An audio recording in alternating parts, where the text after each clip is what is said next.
today we're going to talk about demons. It's so exciting, baby. Welcome to my channel. I'm Emanuela Rose, aka Blue Angel, and this is my universe.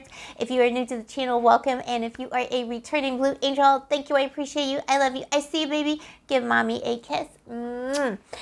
Baby demons. All right, so if you know me a little bit, you know that I am a necromantress and all-around, excuse me, boo-boo, all-around magical boo-boo. This is what I do. I work with the spirit world, and this is not a new thing for me. I was always like this. I was born like this since a child, and today I want to tell you a story about how I encountered an entity that I can, I'm calling it a demon because that's something people I guess can relate to, and it's the best definition I can give to it, even though I'm not, I'm not like a demon kind of girl, and I have like my own issues about even in magical practices and occultism, if you're into the occult and spirituality.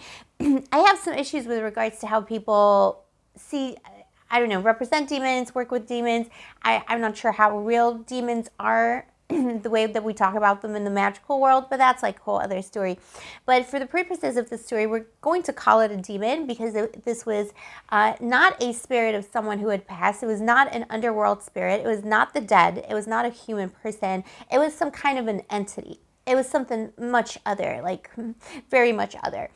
So, baby, I was this, like, one of those kids, okay? From a very early age, I was raised Christian, like a lot of people in this day and age. And from like the age 7 or so, I just like randomly started worshiping Odin, the Viking god, and just like kind of switched to paganism randomly. I was fascinated with the Greek gods and the Vikings and all kinds of like historical periods. It was just a random child, and I was always connected to the underworld. This is my lineage. This is my heritage spiritually. But of course, I didn't know it at the time because I was just a child, and a lot of things were happening in my life at the time. The story goes back to when I was 10 years old, and a lot of things were going on in my life at the time. Babe, I'm just gonna take a drink of water. Just give me a second. Okay, much better. So a lot of things were going on in my life at the time. 10-year-olds, they got their own problems. They got their issues. And apart from everything else, I was, my parents had just moved into a new house. And from the minute they showed me the house, when they were like looking at the house, they were like, "You want to live in this house?" I was like, absolutely not. Like, I was just, kids in general, they're very close to the spirit world, and I'm super close to the spirit world. And like the minute my parents took me to that house, I was like, "Do not buy this house, because okay." But they were, it was the 90s. They were like, "We got the cash, we want to buy a house," and they bought the freaking house. And I was just like, the minute I went there, I was scared. Like, it wasn't like scared, like like a child is scared of the dark. It was like sinister. It was something, I felt something sinister, very uneasy. It was not a good house. It was not a good place. And, for a child like that, I remember the person who was selling it was a really, really nice person. And she had like become a friend of the family. And I really liked that woman. She had a cute dog and everything. So there was no reason for me to like fear this place other than the house itself, because like the people who used to live there were nice. Everything about it was nice, apart from the fact that I had a sinister feeling about it. I really did not like it. But anyway, my parents did not heed my real estate knowledge, okay, on the ghostly, and they freaking moved into that house. And as soon as we moved in, all the classic symptoms, but Bill, footsteps on the staircase, okay. It was a big house too. So my parents, there was like an upstairs and downstairs, but there was like one part of upstairs that was like, there was like a staircase separating the two parts, like the two wings of the upstairs. So my parents had a bedroom on the total opposite side of the house, and I was on the total opposite side of the house as well. And there were like several rooms between us, and bathroom and stuff like that. So there was a lot of space to cover. It was a very scary place if you were just a little person. And as soon as we moved in, classic stuff, you know, heavy footsteps, like someone, and it wasn't just footsteps, it was like stomping. It was as though someone was stomping in heavy boots. And I remember one time my mother was like, I got in trouble because I used to wear like boots, like winter boots, and she was like, she thought it was me like stomping around at night, like 3 o'clock in the morning. Was like, mother, don't be ridiculous. I might be a strange child, not this strange. Like it was obviously the spirits.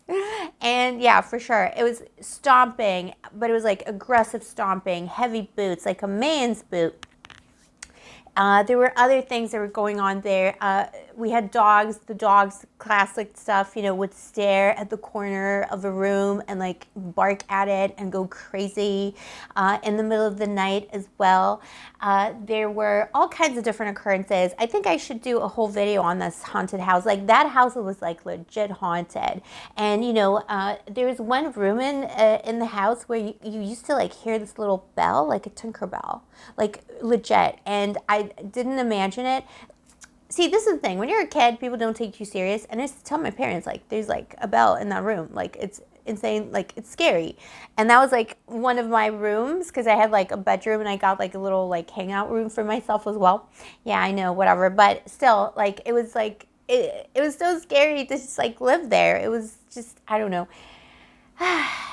But they didn't believe me. And then like years later, I remember my father had to spend some time in that room that they gave me. You know, they gave me the most haunted part of the house, basically. Oh, and by the way, the attic entrance, like, you know, was just above my room.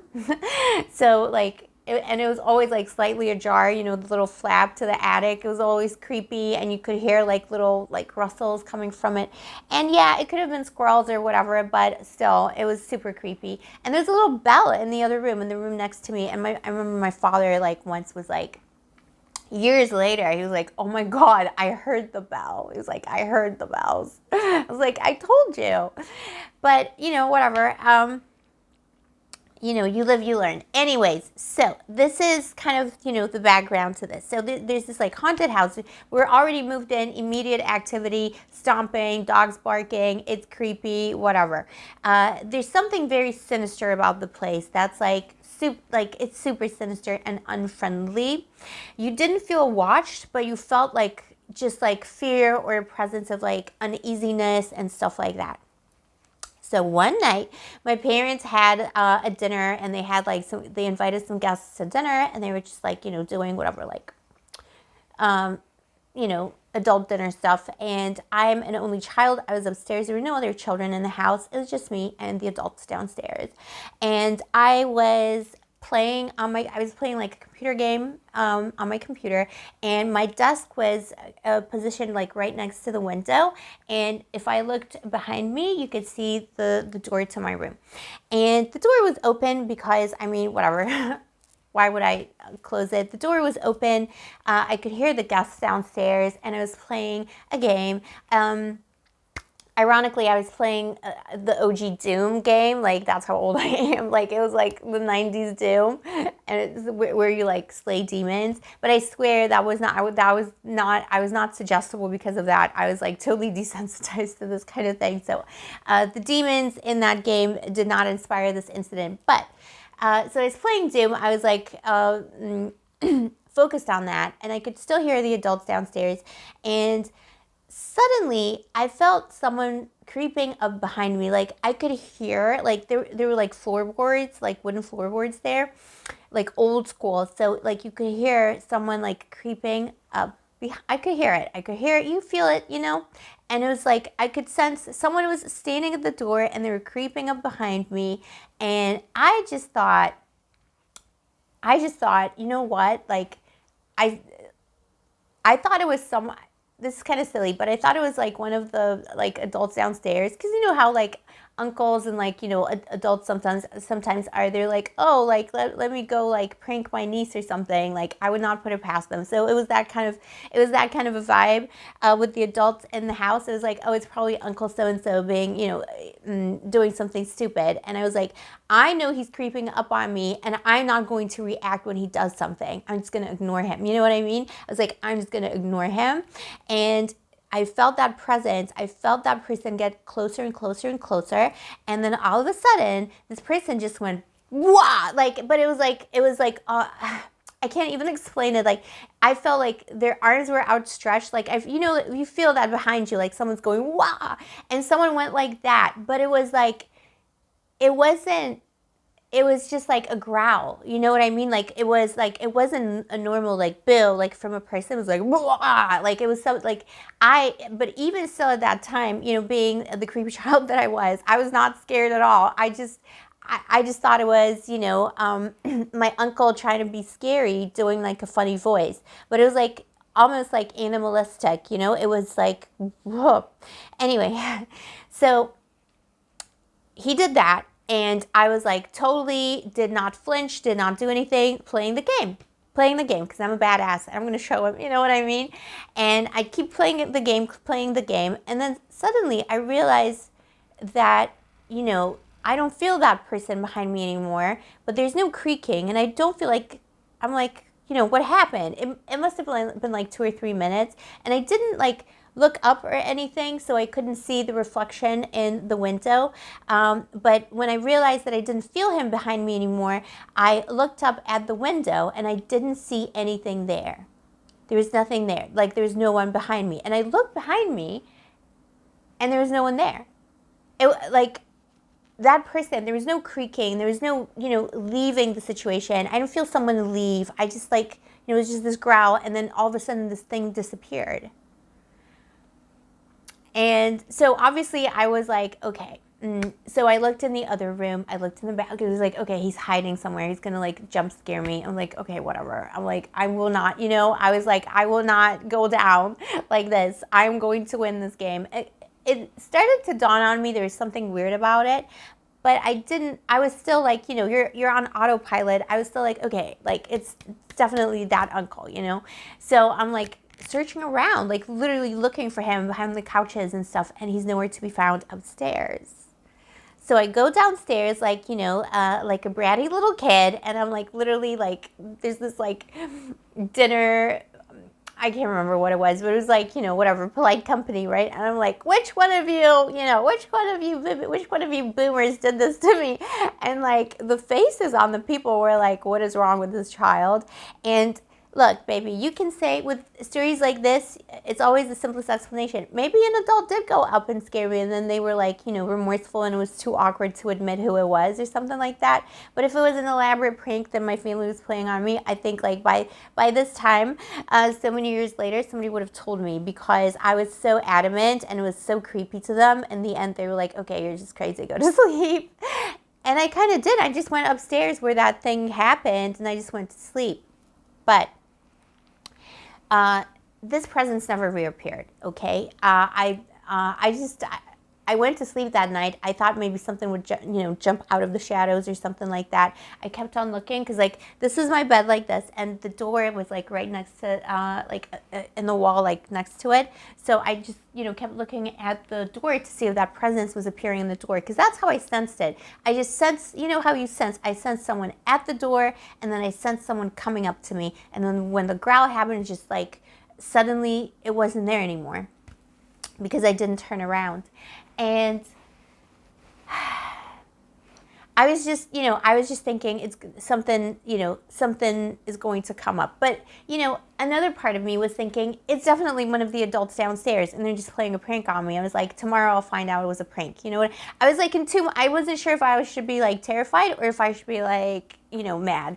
And you know how it is with kids, like, one day went by, another day went by, and I kind of forgot about it, to be honest, until I started remembering this experience years later, and I realized, oh, wow, yeah, that was like a legit, entity. I don't know what it was, but it was something very sinister and unfriendly. I think that was the scariest presence that I encountered in that house. And I don't know why it disappeared, but I have a theory. My theory is that this mother lover of a demon or whatever entity it was trying to scare me because it knew that I could feel it and see it maybe and hear it. Like, oh my gosh, thank God I didn't look behind me, because I don't know what I would have found, or looked in the window to see the reflection of this presence, because I don't know what that was, but it was coming, like it was on purpose trying to play with me, trying to scare me, trying to terrify me. And it cornered me when I was all alone, a little child. Like, what kind of a demon? You call yourself a demon? You're like attacking little children? Shame on you. Anyways, I think this is like, maybe I'm wrong. Let me know in the comments below if you have had these experiences. I think the demon literally like went away scared or imploded or had like couldn't forgive itself for being such a douche flute, because a tiny child of 10, the demon did the scary thing with the growling and the child didn't even look behind. Like behind them, you know, like the child didn't even flinch. I just kept playing that computer game because I thought I was in a power struggle with my uncle. And I think the demon was like, what? And then he probably looked over. No, I'm assuming it's a he. And then the demon looked over and saw what game I was playing. And I was like slashing demons and Doom. And he was like, okay, I'm out. I am out. This is just my little theory. And I think that's how some of my paranormal talents came through maybe that night. You know, maybe the demon world was like, okay, don't mess with her or something like that. I don't know. I just like to think of the story in that kind of a way. I've never had an experience like this. I've never had, I've felt negativity. I've worked with negative spirits. I know scary places. I immediately know when a place has something not right with it. But I've never had something try and attack me in this way. This is like basically what some people might call a demon attack or something like that. And I don't know why it dissipated, why it just disappeared. Maybe it wasn't that it was scared of me. Okay, this is just my pet theory, but you know, maybe it just had done its work and it was like ready to leave or something like that. But you know, maybe one day I'll do a little seance, baby. We can do it together and we'll try and talk to this douche flute, see what they're up to. Because you know, maybe this is like my nemesis from another dimension. Anyway, this is what happened. Maybe it was a multi-dimensional being. Whatever it was highly sinister. It was highly evil. And it was one of my formative experiences as a paranormal bibbo. All right, baby, this is what I have for you today. Oh my gosh, this video is so long for a little demon story. This is what I have for you today. Let me know in the comments below if you have a demon nemesis. Did you have an experience like this? Something trying to scare you? And did you freak any entity out when you were a child and you were just being too badass for your own good? And also, if you're around in the 90s, I love you, baby. I love you. All right, boo-boo. Also, by the way, subscribe to my channel, all right? And like this video if you like this content, because I am a small new creator and that would really, really help me out so much. I'm going to be sending you demon love. All right, boo-boo, stay sparkly, stay gorgeous, stay spooky, and stay moisturized. And may the angels protect you from the demons.